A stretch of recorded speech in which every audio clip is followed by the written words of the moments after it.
2030 সালের মধ্যে সরকারি ও স্বায়ত্তশাসিত খাতে 30% বৈদ্যুতিক যানবাহন চালুর লক্ষ্য সরকারের। এ লক্ষ্য অর্জনে অবকাঠামো খাতে বেশ কিছু প্রতিবন্ধকতা আছে বলে মনে করেন ডিসিসিআই নেতারা। সকালে ডিসিসিআই আয়োজিত সেমিনারে বক্তারা বলেন, বৈদ্যুতিক যানবাহনের উৎপাদন বাড়াতে যন্ত্রাংশ আমদানিতে কর ছাড় দেওয়া হয়েছে। ভ্যাট অব্যাহতি, ইভি নিবন্ধনে অগ্রিম কর হ্রাস এবং সোলার পাওয়ারে কর ছাড় দেওয়া হয়েছে ইভি নিবন্ধনে। তবে অবকাঠামোগত জটিলতা এই খাত বিকাশে বড় বাধা বলেই মনে করেন ব্যবসায়ী নেতারা। জাতীয় গ্রিডে বিদ্যমান জ্বালানি সংকটের পাশাপাশি সড়ক ও মহাসড়কে চার্জিং স্টেশনের তীব্র অভাব এবং ইভি চালুতে বড় সংকট হয়ে দাঁড়াবে।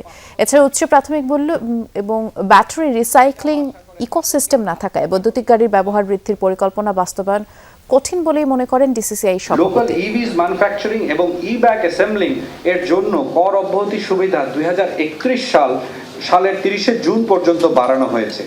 এছাড়া হাইব্রিড ভেহিকলস, 3 হুইলার্স, 4 হুইলার্স, ই বাসেস, ই ট্রাকস এর ক্ষেত্রে স্থানীয় উৎপাদনের ওপর ভ্যাট অব্যাহতির সুবিধা 2030 সাল পর্যন্ত কার্যকর থাকবে।